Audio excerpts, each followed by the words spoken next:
Welcome back to my channel guys. मैं हूं आपका दोस्त भास्कर वर्मा। लेके आया हूं HTML सीरीज की एक और। पिछली वीडियो में हमने अभी तक डिस्कस किया है इसके इंट्रोडक्शन के बारे में, HTML क्या होता है, इसके एलिमेंट्स और की फीचर्स के बारे में, एट्रीब्यूट्स के बारे में, टैग्स के बारे में मैंने आपको बताया था। बेसिक्स इसका सिंटेक्स मैंने आपको बताया था कि इसका सिंटेक्स में क्या क्या चीजें होती हैं, कहाँ पे हम डिक्लेरेशन देते हैं, कहाँ पे हम की एलिमेंट को डिफाइन करते हैं। उसके बाद हेड पार्ट और बॉडी पार्ट के बारे में मैंने आपको बताया था कि हेड पार्ट में टाइटल पार्ट होता है और वेबसाइट के अंदर जो कंटेंट शो होता है वो आपको बॉडी पार्ट के अंदर होता है। थोड़ा सा एक एडवांस कुछ इसके हैं चीजें जो मैं आपको बताना चाहूंगा, कुछ टैग्स के बारे में और एक एट्रीब्यूट्स के बारे में। तो चलिए स्टार्ट करते हैं। तो मैं वापस से आ गया हूं अपने उसी फोल्डर के अंदर जहां पे हमने इसका HTML फाइल क्रिएट की थी। ठीक है, तो हम क्या करेंगे, जैसे जनरली हम नोटपैड के अंदर इसे ओपन करते हैं, तो आज हम क्या करेंगे, इसे हम एक कोड एडिटर के अंदर ओपन करेंगे। मैं यूज कर रहा हूँ यहाँ पे एटम, आप विजुअल स्टूडियो कोड यूज कर सकते हैं। ठीक है, उसके अलावा और भी सबलाइम है। तो जैसे मैंने एटम को पहले से ओपन करके रख रखा है, मैंने एटम को यहाँ पे ओपन किया। उसके बाद मैंने अपने वाली फाइल ओपन की जो मैंने HTML फाइल बना रखी थी, इंडेक्स। ठीक है, तो ये था जिसके अंदर डॉक्यूमेंटेशन टाइप डिक्लेरेशन थी, फिर की एलिमेंट हमने HTML डिफाइन किया था, उसके बाद हेड पार्ट और बॉडी पार्ट। ठीक है, इसको मैं यहाँ से खत्म कर देता हूँ और कोड एडिटर के हिसाब से मैं HTML स्टार्ट करता हूं। तो मैंने सबसे पहले HTML जैसे टाइप किया, ये अपने आप इसका बाय डिफॉल्ट सिंटेक्स बन के आ गया जो है वर्जन 5 का। तो इसके अंदर आपको कुछ चीजें एक्स्ट्रा दिख रही होंगी, जैसे HTML में लैंग और ट्री अलग से एट्रीब्यूट्स दिए हुए हैं। उसके बाद मेटा करके एक टैग है जिसके अंदर कैरेक्टर सेट एट्रीब्यूट दिया हुआ है जिसमें UTF-8 है। तो इसके बारे में थोड़ा सा डिटेल में हम डिस्कस करेंगे। तो जो HTML की हमारा एलिमेंट है उसके अंदर ये लैंग, ये जो एट्रीब्यूट है ये आपका है लैंग्वेज के लिए, कि हम कौन सी लैंग्वेज जो है इसके अंदर यूज करेंगे। और तो उसके अंदर जो है EN दिया हुआ है यानी इंग्लिश। तो इंग्लिश लैंग्वेज जो है हम इसके अंदर यूज करेंगे। जो कैरेक्टर्स वगैरह जो हम दिखा रहे हैं इसके अंदर, जो लाइंस, जो पैराग्राफ, जो हेडिंग्स दिखाएंगे वो इंग्लिश लैंग्वेजेस की होंगी। तो ये हमने डिफाइन किया है साइड बाय साइड। इसके अंदर है DIR करके एक एट्रीब्यूट जिसके अंदर लिखा हुआ है LTR। तो इसका मतलब होता है डायरेक्टरी।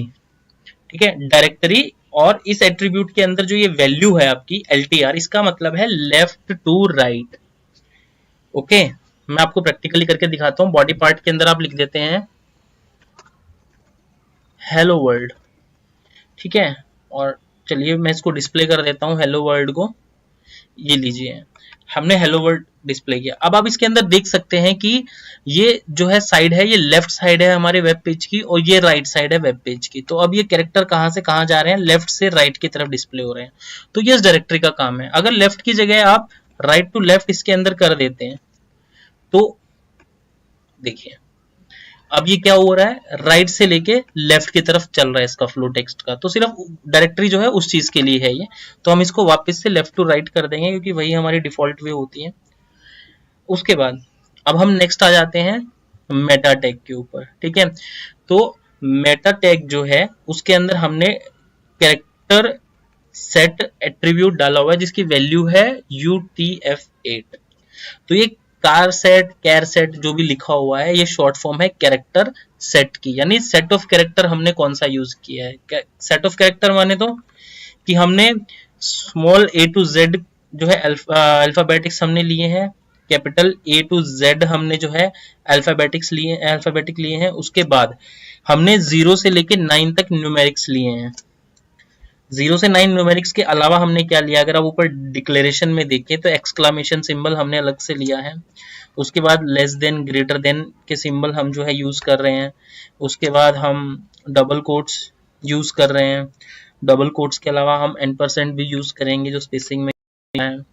ओके, और ऐसे ही जितने भी मतलब आप लगा लीजिए स्पेशल कैरेक्टर्स जो हम यूज करने वाले हैं, जो अल्फाबेट्स यूज करने वाले, जो न्यूमेरिक कीज यूज करने वाले हैं, ये सभी क्या है, एक सेट ऑफ कैरेक्टर है जो हमने यहाँ पे डिफाइन किया हुआ है। वैल्यू दी हुई है UTF। अगर आप UTF के अलावा देखना चाहें तो और बहुत से हैं, ISO 88591 UTF-8 हो गया, शिफ्ट JIS हो गया, उसके बाद बिग 5 हो गया, EUCKR हो गया। ये बहुत सारे हैं, अलग अलग कैरेक्टर सेट है जिसके अंदर डिफरेंट डिफरेंट टाइप के सिंबल्स डिफाइन कर रखे होते हैं। ये उसी तरीके से मान लीजिए एंड्रॉयड 10 जो है आप यूज कर रहे हैं, एंड्रॉयड 10 आपका ओएस है मोबाइल का, ठीक है, उसके अंदर बहुत से फीचर्स, बहुत सी चीजें ऐसी हैं जो पुराने एंड्रॉयड के जो वर्जन थे, एंड्रॉयड 5, एंड्रॉयड 6, उसके अंदर वो फीचर्स नहीं थे। अगर आप इन नए फीचर्स को पुराने एंड्रॉयड में इंप्लीमेंट करना चाहेंगे तो वो नहीं होंगे, उन फोन्स में आपको वो नहीं मिलेंगे जो एंड्रॉयड 10 के फोन्स में आपको मिल रहे हैं, क्योंकि उनको एंड्रॉयड के उस वर्जन के अंदर ही डिफाइन किया गया है, ठीक है। एंड्रॉयड 5 की चीजें हैं वो आपको एंड्रॉयड 10 में मिल जाएंगी, बट 10 की 5 में नहीं मिलेंगी। उसका रीजन यही है कि जो वर्जन 10 है उसके अंदर एक्स्ट्रा फीचर्स इंट्रोड्यूस किए गए थे। तो उसी तरीके से जो वर्जन 5 HTML का हम यूज कर रहे हैं, तो उसके अंदर जो कैरेक्टर सेट है वो हम UTF-8 यूज करते हैं, जिसमें वर्जन 5 के अंदर जितने भी टैग्स और कैरेक्टर्स और सिंबल्स वगैरह जो भी चीजें हैं वो सारी की सारी HTML वर्जन 5 की वो हम UTF-8 के अंदर जो है हमें मिल जाती है। तो ये था दोस्तों छोटा सा आपका टॉपिक आज का, जिसके अंदर हम सिंटेक्स के बारे में थोड़ा सा आपको एडवांस में बताना चाह रहे थे। अगर आप किसी कोड एडिटर के अंदर स्टार्ट करेंगे कोडिंग करना, तो बाय डिफॉल्ट जब आप HTML का जो सिंटेक्स लोड करते हैं HTML टाइप करके, तो सारी की सारी चीजें अपने आप लोड हो जाती हैं। तो कुछ इस तरह की चीजें हैं तो आप लोग पजल ना हो जाए कि ये क्या है, कहाँ से आया है, ठीक है। तो चलिए दोस्तों, मिलते हैं नए टॉपिक के साथ।